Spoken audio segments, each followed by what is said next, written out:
This is a tutorial for how to create a point of purchase display in Photoshop that incorporates product backstock.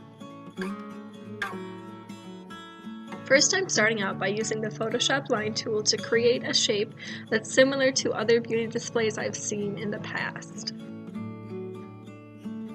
The shape I'm creating will turn out to be a counter display that incorporates a mirror. One of the easiest ways to create a glass or mirror effect in Photoshop is to download a stock image of that effect. So here I downloaded a stock image of a mirror and I placed that where I wanted it to be on the display.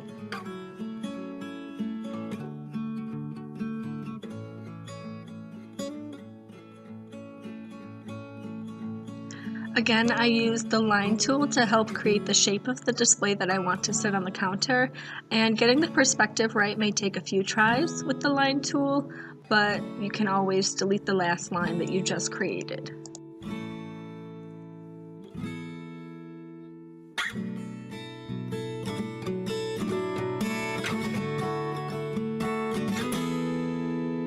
So since Fenty Beauty has been using the hexagon as a product shape, I decided to trace one of the actual products and use that as a slot where product would go in the display.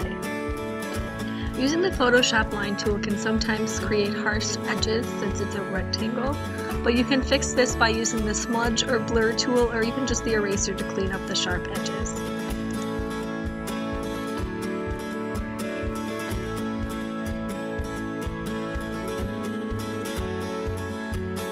Since this display will hold different shapes and types of product, I used different shapes of holes where it can be placed.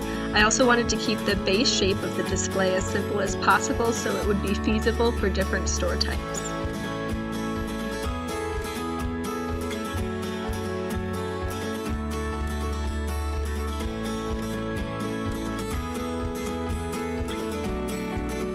A good way to keep your display interesting is to make sure that the front and back don't look the same if it's dual-sided. So that's what I'm doing. I'm incorporating different numbers and sizes of slots so that they won't look the same on each side.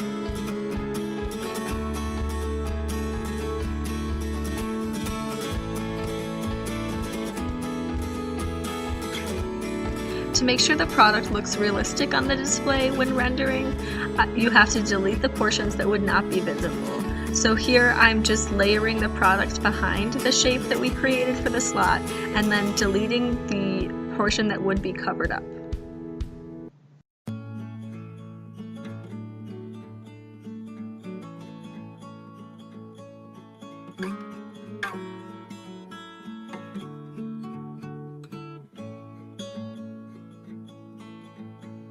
To create the marketing for the side of the display, I'm just taking images I found from the brand online and manipulating them so that they fit within the side view of the display.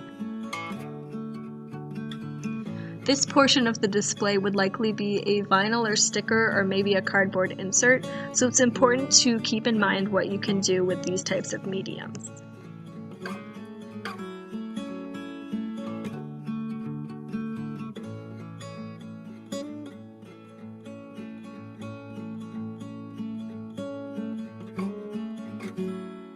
To make your display more eye-catching to the consumer, it's a good idea to include different backgrounds and textures on each area of the display.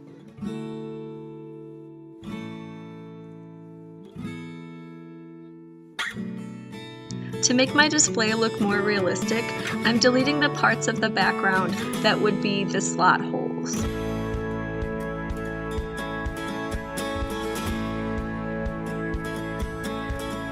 Finally, here are some examples of layouts or things that I would include in the final POP display document. So I have a title page that I used the branding of Fenty Beauty to create, as well as my technical drawings, renderings with and without product, and then just some additional information about the brand and what products are included on the display.